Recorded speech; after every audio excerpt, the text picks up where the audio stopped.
Hello दोस्तों, कैसे हैं आप सब। मैं रेखा मिश्रा स्वागत करती हूँ आप सबका आपके अपने चैनल विकल्प एजुकेशन में। जैसा कि आप जानते हैं, मैं यहाँ प्रीवियस ईयर क्वेश्चन आंसर का एक सीरीज चला रही हूँ जो कि लास्ट टाइम दिसंबर से लेके जनवरी तक के हुए थे, जिसमें से हमारे क्वेश्चन नंबर 1 से लेके 15 तक कंप्लीट हो चुके हैं। आज हम करेंगे क्वेश्चन नंबर 16 से। तो जिन्होंने भी इसके पहले वाली वीडियो को नहीं देखा है, 1 to 15 को नहीं देखा है, वो जाके ज़रूर देखें, क्योंकि यहाँ पे सिर्फ हम क्वेश्चन आंसर नहीं करते हैं बल्कि फुल एनालिसिस करते हैं, जिससे कि उस टॉपिक से रिलेटेड जो भी क्वेश्चन आता है उसको हम आसानी से सॉल्व कर पाते हैं। ठीक है, तो बिना देर किए चलिए शुरू करते हैं। तो आज का जो क्वेश्चन नंबर 16 है, चलिए मेरे साथ आप भी पढ़िए। सृजनात्मकता की पहचान का प्रमुख लक्षण क्या है। यहाँ पे दोस्तों जो एक पॉइंट आया है सृजनात्मकता, ये क्या होती है, इसका इंग्लिश में बोलते हैं क्रिएटिविटी।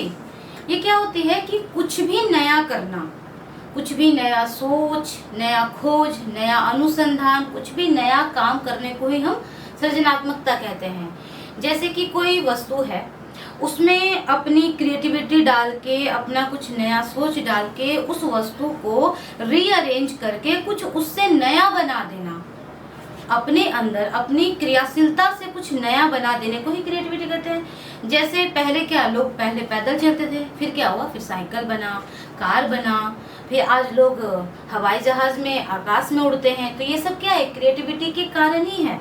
पहले नोकिया का एक छोटा सा फोन आता था, अभी भी है, बट उसके बाद क्या हुआ, स्मार्टफोन आ गए। तो ये सब क्रिएटिविटी के कारण ही होता है। मतलब सिंपल क्रिएटिविटी मतलब सृजनात्मकता मतलब नवीन, कुछ नया करना, नया सोचना, नया खोज करना। ठीक है, तो इसका ऑप्शन क्या है, इसकी पहचान का प्रमुख लक्षण क्या है। चलिए ऑप्शन पढ़ते हैं। कम परिज्ञानता। कम परिज्ञानता मतलब कि कम नॉलेज, कम ज्ञान। तो कोई व्यक्ति क्रिएटिविटी है जिसके अंदर, जो क्रिएटिव है उसमें कम ज्ञान कैसे हो सकता है, या कम ज्ञान वाले लोग क्रिएटिव कैसे हो सकते हैं। तो ये ऑप्शन तो हमारा यहीं पे गलत हो जाता है। अब सारी चिंतन। अच्छा दोस्तों, ये टॉपिक जो है ना, ये बहुत इंपॉर्टेंट टॉपिक है। हर बार इस टॉपिक से एक क्वेश्चंस तो आते ही आते हैं, चाहे वो किसी भी टीचिंग लाइन का एग्जाम हो। तो इस टॉपिक को अच्छे से समझने का कोशिश कीजिएगा। ठीक है, इसमें अब सारी चिंतन क्या होता है। अब सारी चिंतन में, ये ऑप्शन में नहीं है पर यहाँ पे डिस्कस करना जरूरी है। या इसका और एक पॉइंट होता है, वो क्या होता है, अभिसारी। अभिसारी चिंतन, अब सारी और अभिसारी चिंतन जो दोनों एक दूसरे के ऑपोजिट है, लेकिन दोनों को समझना बहुत ज्यादा जरूरी है। अभिसारी चिंतन क्या होता है कि किसी समस्या का सिर्फ एक ही हल निकलना, मतलब कि सारा चीज जो है आके एक ही बिंदु पे केंद्रित होना, हमारी सोच का सीमित होना। मतलब उस ऐसा कुछ प्रॉब्लम है जिसका वो कोई हल निकल ही नहीं सकता है। जैसे अगर आपसे पूछ लिया जाए कि हमारे देश का, भारत देश का प्रधानमंत्री कौन है, तो आप बताइए कि इसका आंसर जो है नरेंद्र मोदी छोड़ के क्या कोई दूसरा ऑप्शन है। क्या इसमें हमें अपनी कोई क्रियाशीलता लगाने की जरूरत है, कोई क्रिएटिविटी लगाने की जरूरत है, कुछ और सोचने की जरूरत है, नहीं है। मतलब कि एक ही हल हो सकता है इसका, और कोई हल हो ही नहीं सकता है। इसमें हम कुछ और सोच ही नहीं सकते हैं, तो बहुत सीमित होता है इसका सोच। तो ये होता है अभिसारी चिंतन। और इसके उल्टा अपसारी चिंतन क्या हो जाता है। अपसारी चिंतन मतलब हो जाता है कि किसी एक समस्या का बहुत सारा हल निकलना। इसमें समस्या जो होता है कि एक ही बिंदु पे केंद्रित नहीं होकर चारों दिशाओं में सोच सकते हैं।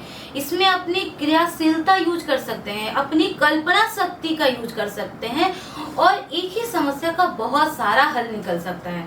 जैसे अभी जो इस एग्जाम्पल में, इस क्वेश्चन में मैंने आपसे पूछा कि प्रधानमंत्री का नाम बताओ, तो इसमें तो सिर्फ एक नाम आया, नरेंद्र मोदी। ठीक है, लेकिन अगर आपसे पूछा जाए कि अगर आप देश के प्रधानमंत्री बन जाओ तो देश के लिए क्या क्या काम कर सकते हो, तो अब इस क्वेश्चन में क्या एक ही आंसर हो सकता है। इसमें तो बहुत सारे आंसर हो सकते हैं। कोई बोल सकता है कि मैं भ्रष्टाचार को दूर करूंगा, कोई बोलेगा कि मैं गरीबी दूर करूंगा, कोई बोलेगा कि मैं शिक्षित करूंगा देश को बहुत ज़्यादा डेवलप करूंगा, देश से भूखमरी मिटाऊंगा। तो मतलब कि डिफरेंट टाइप्स ऑफ थिंकिंग हो सकता है, बहुत सारी सोच हो सकती है, बहुत सारा इसका आंसर हो सकता है। तो अपसारी क्या हुआ कि तो अब है कि अपसारी चिंतन। अपसारी चिंतन क्या होता है? अपसारी चिंतन में समस्या का कोई एक हल नहीं होता है, किसी एक समस्या का कोई एक हल ना होकर के बहुत सारा इसका हल निकलता है। इसमें हम अपनी कल्पना शक्ति का यूज़ करके बहुत सारा समाधान निकाल सकते हैं। इसमें समस्या क्या होता है कि एक ही बिंदु पे केंद्रित ना होकर के चारों दिशाओं में हम सोच सकते हैं। जैसे अभी इसके अभिसारी चिंतन में जो एक एग्जाम्पल दिया था मैंने कि भारत देश का प्रधानमंत्री का नाम बताइए, तो आप लोगों ने या सब क्या बोल सकता है? बस एक नाम बता सकता है, उसके अलावा तो कुछ और बोल नहीं सकता है। ठीक है, तो इसमें अगर वही क्वेश्चन फिर से अगर इस क्वेश्चन को चेंज कर दिया जाए और बोला जाए कि अगर आप देश के प्रधानमंत्री बन जाते हो तो देश के लिए क्या क्या काम कर सकते हो, तो अब बताओ दोस्तों कि इस क्वेश्चन का क्या एक ही आंसर हो सकता है? नहीं, इसका बहुत सारा आंसर हो सकता है।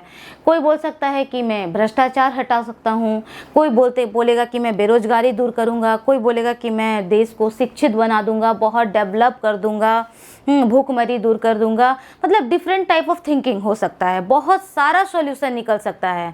तो अपसारी चिंतन में यही होता है कि हमारी सोच पे पाबंदी नहीं होती है, लिमिटेशन नहीं होता है, हम बहुत कुछ सोच सकते हैं, एक ही समस्या का बहुत सारा हल निकल सकता है।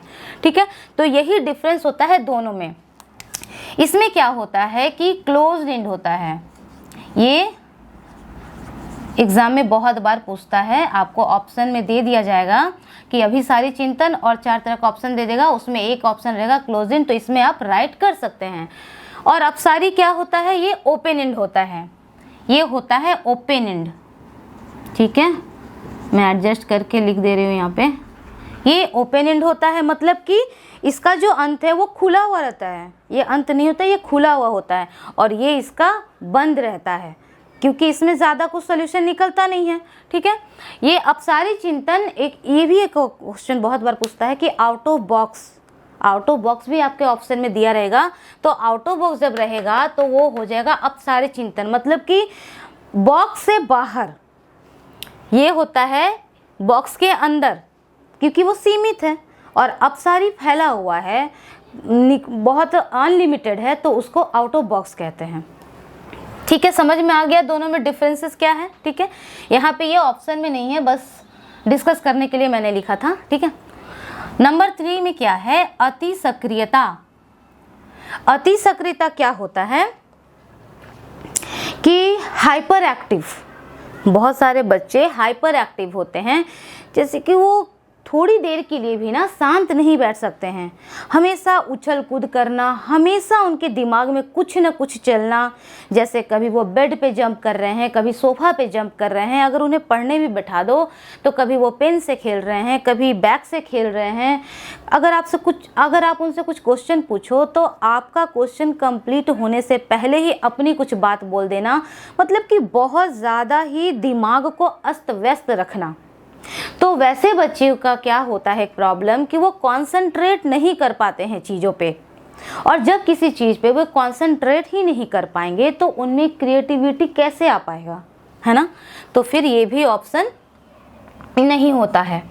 ठीक है, असतर्कता, अगर ये सतर्कता होता तो भी सही रहता, लेकिन असतर्कता मतलब कि अनकॉन्शियस। कॉन्शियस मतलब क्या होता है कि सजग रहना, कॉन्शियस रहना। जैसे कि अगर आपको पता चले कि आपके घर में सांप है, तो हम लोग जिसके घर में सांप है ये सुन लेगा कोई, तो सब सतर्क हो जाएंगे ना, सब कॉन्शियस हो जाएंगे ना कि कहीं से भी निकल के काट सकता है, तो कॉन्शियस हो जाएंगे। तो और अनकॉन्शियस क्या है कि सतर्क नहीं होना, लापरवाह होना। तो लापरवाह लोग क्रिएटिव नहीं हो सकते हैं, तो ये भी ऑप्शन नहीं होता है। तो जो हमारा सबसे राइट ऑप्शन है, सृजनात्मकता क्या होगी, पहचान का प्रमुख लक्षण क्या है? सिर्फ अपसारी चिंतन, जो सोच चारों दिशाओं में सोच सकते हैं, जिस पे कोई पाबंदी ना हो, जो एक समस्या का बहुत सारा हल निकालते हैं, वही लोग होते हैं सृजनात्मकता, क्रिएटिव। ठीक है, तो अब देखते हैं क्वेश्चन नंबर 17।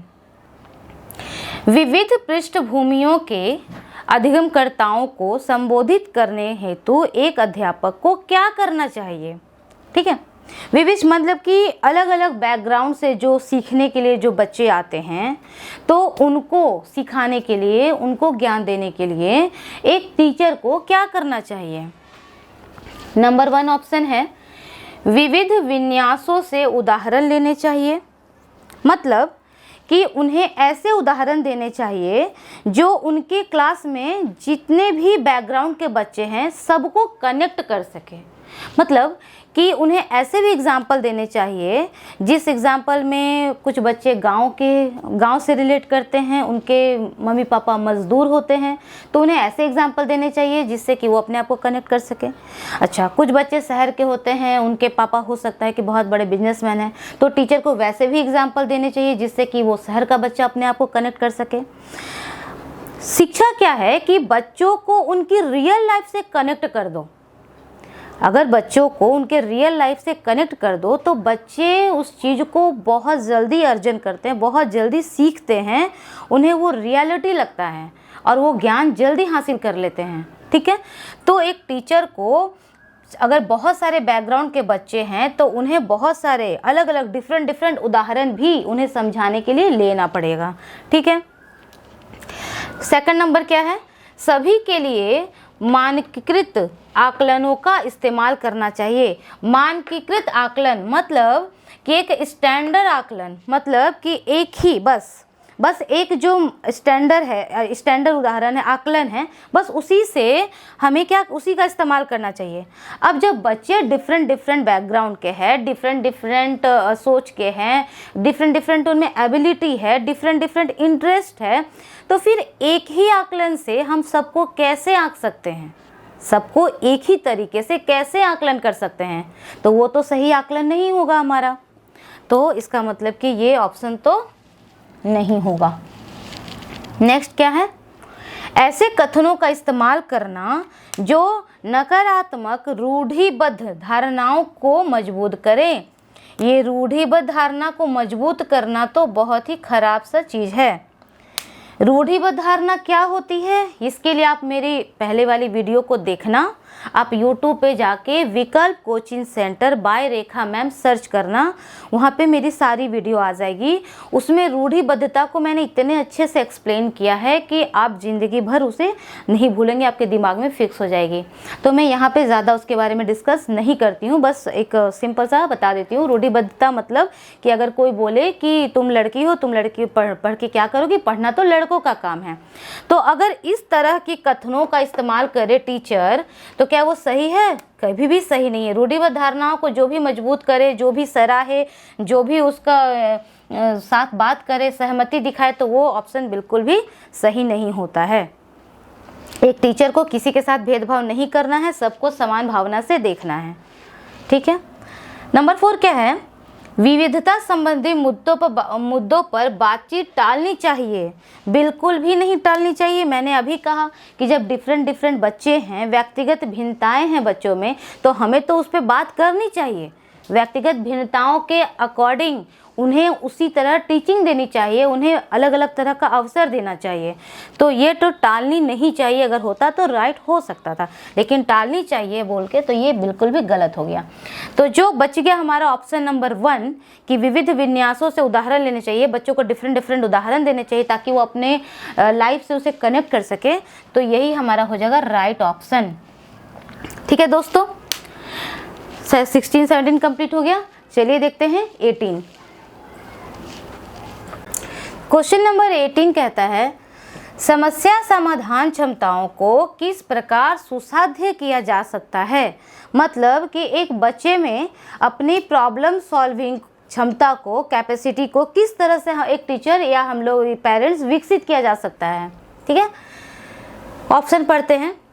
जैसे कि किसी बच्चे के सामने कोई प्रॉब्लम आए तो प्रॉब्लम से डर न जाए, उसको किस तरह से सॉल्व किया जा सकता है इसके बारे में वो सोचे। तो ऐसी क्षमता का विकास किस प्रकार किया जाता है। लगातार अभ्यास और कार्यान्वयन पर जोर देकर। लगातार अभ्यास मतलब कि एक ही क्वेश्चन को सॉल्व करने के लिए एक ही टाइप का अभ्यास अगर लगातार करवाएंगे तो उससे क्या प्रॉब्लम सॉल्विंग होगी, उससे तो बिल्कुल भी प्रॉब्लम सॉल्व नहीं होगी, क्योंकि वो एक ही टाइप पे अभ्यास किया जा रहा है ना। तो उससे तो अगर प्रॉब्लम तो बहुत तरह की होती है, डिफरेंट टाइप की होती है, तो किसी एक चीज़ पे अभ्यास कर करके उससे वो प्रॉब्लम सॉल्विंग नहीं आ पाएगी क्षमता। ठीक है, सेकंड नंबर ऑप्शन देखते हैं। समस्याओं को हल हेतु अटल प्रक्रिया के इस्तेमाल को बढ़ावा देकर। देखो दोस्तों, मैं पहले भी बोल चुकी हूँ, जब भी अटल मतलब रिजिडिटी नहीं होनी चाहिए। हमें अपनी टीचिंग में लचीलापन होनी चाहिए, फ्लेक्सिबिलिटी होनी चाहिए। अटल प्रक्रिया कैसे, अगर मतलब कि एक ही प्रोसेस का इस्तेमाल, बच्चों में एक ही प्रक्रिया का इस्तेमाल, चाहे उस प्रक्रिया से बच्चों को समझ में आए या ना आए, तो एक ही प्रक्रिया का इस्तेमाल करके बच्चों में हम प्रॉब्लम सॉल्विंग क्षमता का विकास नहीं कर सकते हैं। तरीका अलग अलग होना चाहिए ना। अगर मान लीजिए कि किसी को एक तरीके से समझ में नहीं आती है तो उसे दूसरे तरीके से समझाएंगे। ठीक है, तो कभी भी प्रक्रिया जो है अटल नहीं हो के लचीलापन होना चाहिए, तभी ऑप्शन सही हो सकता था। लेकिन अभी ये अटल है, इसीलिए ऑप्शन रॉन्ग हो गया और कुछ देखना ही नहीं है। नंबर थर्ड है समरूपों के इस्तेमाल को बढ़ावा देकर। हाँ, ये थोड़ा अच्छा लग रहा है। समरूपों के इस्तेमाल को बढ़ावा देकर मतलब, इसका मतलब ये होता है कि एक बच्चा जिस फील्ड में कुछ करना चाहता है, आगे बढ़ना चाहता है, तो उसे उस फील्ड में जो लोग आगे बढ़ चुके हैं उनका एग्जाम्पल देना चाहिए कि कैसे वे लोग डाउन टू अर्थ में थे और मतलब एकदम कितना स्ट्रगल करके लाइफ में आगे बढ़े हैं। जैसे कि एपीजे अब्दुल कलाम का एग्जाम्पल दे सकते हैं, अब्राहम लिंकन का एग्जाम्पल दे सकते हैं, कि वे सब भी स्टार्टिंग में क्या थे, कुछ नहीं थे, कुछ मतलब कि उनका बैकग्राउंड कोई बहुत बड़ी नहीं थी और बहुत ज़्यादा लाइफ में स्ट्रगल की और आज इतना महान आदमी, हम सबके सामने इतना महान आदमी बने हुए हैं। ठीक है, तो उससे बच्चे का क्या होता है कि उसके अंदर भी मोटिवेशन आता है कि हाँ चलो मैं भी ये काम कर सकता हूँ, जो मैं सोचा हूँ इस फील्ड में मुझे जो भी बनना है, साइंटिस्ट, डॉक्टर जो भी बनना है, तो इससे मैं आराम से अपने गोल को अचीव कर सकता हूँ। उससे बच्चे में क्रिएटिविटी का भी क्षमता का विकास होता है, जिससे कि उसके सामने कोई भी प्रॉब्लम आए तो उसे कैसे सॉल्व करें, इससे इसका दिमाग भी उस दिशा में काम करना शुरू कर देता है। ठीक है, नंबर 4 ऑप्शन क्या है, विद्यार्थियों में डर की भावना पैदा करके। ये जितना भी नेगेटिव वर्ड जो है ना, ये सब कभी भी आंसर राइट हो ही नहीं सकता है। जैसे कि डर हो गया, दंड हो गया, रटना हो गया, उसके बाद क्या था, अटल हो गया, ये सब नेगेटिव वर्ड है। तो अगर क्वेश्चन में नहीं रहेगा, अगर जैसे होता है ना कि क्या नहीं करना चाहिए, क्या नहीं होना चाहिए, तो उसके लिए ठीक है। लेकिन अगर करना चाहिए, क्या करना चाहिए, तो उसमें ये सब तो बिल्कुल नहीं होगा। विद्यार्थियों में डर की भावना पैदा करके क्या उसमें प्रॉब्लम सॉल्विंग की क्षमता का विकास हो जाएगा? कभी भी नहीं होगा। ठीक है, तो ये तो गलत हो गया। तो जो राइट ऑप्शन है हमारा वो क्या है, ऑप्शन नंबर 3, समरूपों के इस्तेमाल को बढ़ावा देकर उसे एग्जाम्पल देना चाहिए उसी फील्ड में जो वो करना चाहता है। ठीक है, 19 क्या है, अधिगम की अभिप्रेरणा को किस प्रकार कायम रखा जा सकता है। मतलब कि जो सीखने की जो प्रेरणा है बच्चों में, तो वो कम ना हो जाए। जैसे कि बच्चे कभी कभी बोलते हैं कि पढ़ने में मन नहीं लग रहा है, तो वो मन नहीं क्यों लग रहा है, वो मन हमेशा लगा रहे, क्योंकि उसमें मोटिवेशन की कमी हो जा रही है, इसीलिए उनका मन नहीं लग रहा है। तो वो हमेशा मन लगा रहे, हमेशा वो मोटिवेट रहें, उसके लिए क्या करना चाहिए, कैसे उस मोटिवेशन को कैसे कंटिन्यू रखा जा सकता है एक बच्चे में। चलिए देखते हैं ऑप्शंस। बच्चे को दंड देकर, फिर से ये नेगेटिव वर्ड है। दंड देने से क्या बच्चा मोटिवेट होगा? दंड देने से तो बच्चा सिर्फ एक पनिशमेंट के डर से पढ़ेगा, उसमें मोटिवेशन नहीं होगा। जब तक मोटिवेशन क्या होता है, मैंने पहले बता चुका है कि एक आंतरिक शक्ति होती है, एक आंतरिक इच्छा होती है। जब तक एक इंसान का अंदर से मोटिवेशन नहीं आएगा, अंदर से इच्छा शक्ति नहीं होगी, तब तक वो उस काम में इंटरेस्ट नहीं दिखा सकता है। तो दंड देके तो किसी को भी मोटिवेट नहीं किया जा सकता है। ठीक है, प्रवीणता अभिमुख लक्ष्यों पर जोर देकर, ये क्या कहता है? प्रवीणता अभिमुख लक्ष्यों पर जोर देकर के मतलब कि बच्चे को हमेशा इस तरह से इनकरेज करें कि तुम फर्स्ट आने के लिए नहीं पढ़ रहे हो, तुम जो ज्ञान हासिल कर रहे हो बेहतर तुम्हें करना है। तुम जिस फील्ड को लेकर के अपना करियर का चुनाव कर रहे हो उसमें तुम्हें बेस्ट करना है, मास्टरी तुम्हें हासिल करनी है। तुम ऐसा बनना है कि तुम मतलब कि उस फील्ड में एकदम माहिर हो जाओ, तुम्हें माने अधिक से अधिक उस फील्ड का ज्ञान हो। सिर्फ पास होने के लिए या फर्स्ट होने के लिए नहीं पढ़ाई करनी है, ठीक है। तो उन्हें ऐसे बार बार हमें ये जब भी मोटिवेशन कम हो जाए बच्चों में तो हमें उन्हें इसी तरह से मोटिवेट करना है कि तुम इस फील्ड में बेस्ट कर सकते हो, तुम बेहतर कर सकते हो, ठीक है। तो ये ऑप्शन हमारा सही लग रहा है, लेकिन फिर भी बाकी के ऑप्शन देखते हैं। बच्चों को बहुत आसान क्रियाकलाप देकर, अब आसान क्रियाकलाप अगर दे तो शुरू में तो चलो कुछ दिन के लिए बच्चे इंटरेस्ट दिखा देंगे, लेकिन वो जब हमेशा सिर्फ आसान ही करते रहेंगे तो एक बार बोर हो जाएंगे बच्चे वो करते करते, तो फिर उसमें फिर वही बात हो जाएगी कि मोटिवेशन की कमी हो जाएगी। तो ये ऑप्शन भी हमारा नहीं होगा। नेक्स्ट है यंत्रवत याद करने, फिर से ये याद करने, जब भी ये याद करने आ गया तो फिर यहीं पर ये नेगेटिव हो गया। सिर्फ रटते रहो, याद करते रहो, उससे कोई मोटिवेशन नहीं आती है। तो बस मोटिवेशन सिर्फ इसी से आती है कि उन्हें हमेशा बताया जाए कि आप एक बेहतर इंसान बन सकते हो, आप जो कर रहे हो उसमें और बेस्ट कर सकते हो और आपको बेस्ट ही करना है, आपको उस फील्ड का सारा नॉलेज हासिल करना है ताकि आपको उसमें एकदम मास्टर की डिग्री हासिल हो जाए, ठीक है। तो ये हो गया हमारा क्वेश्चन नंबर 19।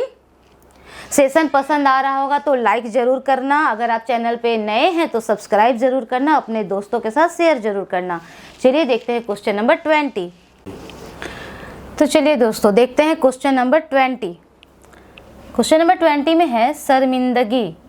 इसे तो आप सब लोग अच्छी तरह से बखूबी से जानते हो कि शर्मिंदगी क्या चीज़ है, ठीक है। तो ऑप्शन पढ़ते हैं, शर्मिंदगी का किससे रिलेशन है? शर्मिंदगी का संज्ञान से कोई संबंध नहीं है। ये कैसे हो सकता है? संज्ञान मतलब पहले भी बहुत अच्छे से डिस्कस कर चुकी हूँ मैं अपने पहले वाली वीडियो में कि संज्ञान क्या होती है। जितनी भी मानसिक क्रिया है, सोचना, समझना, कुछ याद करना, कुछ दिमाग में कुछ बातें जो चल रही हैं वो, कुछ भी चिंता करना, तो कुछ भी दिमाग से जो रिलेटेड, जो हमारा मानसिक मन से जो रिलेटेड जो भी काम होता है, जो भी क्रिया होता है, वो सब संज्ञान है। तो शर्मिंदगी लगने से इंसान क्या होता है, दिमाग से ही तो उसका असर तो दिमाग पे ही पड़ता है ना, मन पे ही पड़ता है ना, उस मन से ही सोचते रहता है ना। तो संज्ञान पे इसका कोई संबंध नहीं है, कैसे होगा? संज्ञान से तो संबंध है, तो ये ऑप्शन हो जाएगा गलत। सेकेंड ऑप्शन है शर्मिंदगी का संज्ञान पर नकारात्मक प्रभाव पड़ सकता है। ये बात सही है। कैसे?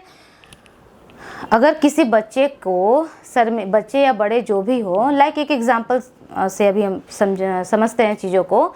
मान लीजिए बच्चा अपने एक फ्रेंड सर्कल के साथ है, ठीक है, उसने कुछ गलत काम करके, कांड करके वो निकल चुका है घर से, और उसकी माँ वहाँ पे आती है और उसके फ्रेंड सर्कल के बीच में उसे थप्पड़ लगा देती है, मार देती है, पीट देती है। तो अब भाई बच्चा थोड़ा बड़ा है, तो बच्चे को वहाँ पे अपने अकेले में मारती तो कुछ नहीं होता, लेकिन फ्रेंड के सामने वो मार खाया है, तो इससे क्या होगा कि उसको शर्मिंदगी बहुत ज़्यादा फील होगी। वो चुपचाप से घर आ जाएगा।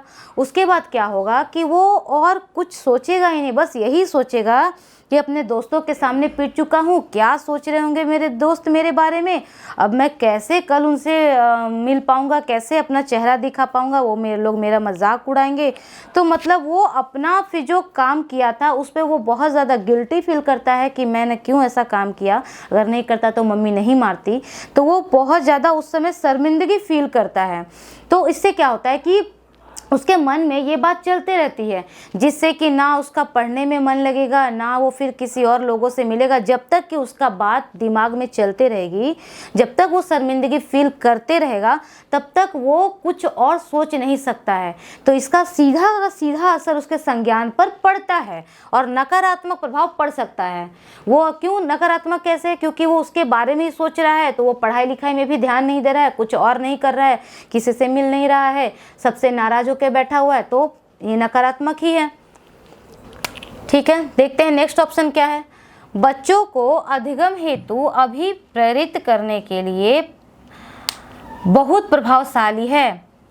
अधिगम के लिए अभिप्रेरित मतलब कि सीखने के लिए, मोटिवेशन के लिए शर्मिंदगी जरूरी है। तो मतलब कि बच्चे को शर्मिंदगी करा करा के उसे सिखाया जाए, ये तो बहुत ही बकवास सा ऑप्शन है ना।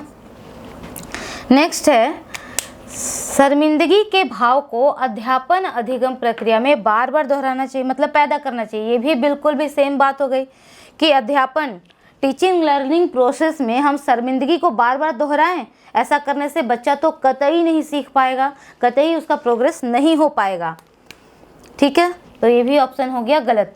तो जो सबसे राइट ऑप्शन है कि संज्ञान पे नकारात्मक इसका नेगेटिव इफेक्ट पड़ता है, इसीलिए आजकल के बच्चे को स्कूल में टीचर डांटना पीटना शर्मिंदा करना छोड़ दिए हैं। माँ बाप भी फ्रेंड के सामने अगर बच्चा हो, पहले के माँ बाप कहीं भी किसी भी कंडीशन में बच्चों को पीट देते थे, लेकिन अभी माँ बाप बहुत समझदार हो गए हैं। वो भी देखते हैं कि फ्रेंड सर्कल में है तो वहाँ पे उसे नहीं कुछ कहते हैं, भले उसे साइड ले जाके घर बुला के जो करना करते हैं। तो क्योंकि उसका नकारात्मक प्रभाव पड़ता है, इसीलिए ये हमारा हो जाएगा राइट ऑप्शन। ठीक है, तो ये था दोस्तों हमारा क्वेश्चन नंबर 20 कंप्लीट हो गया। नेक्स्ट वीडियो में हम करेंगे क्वेश्चन नंबर 20, 21 से लेकर के 5 क्वेश्चंस। ठीक है, तो मिलती हूँ आपसे अब अगले वीडियो में। तब तक के लिए कीप वॉचिंग, कीप ग्रोइंग।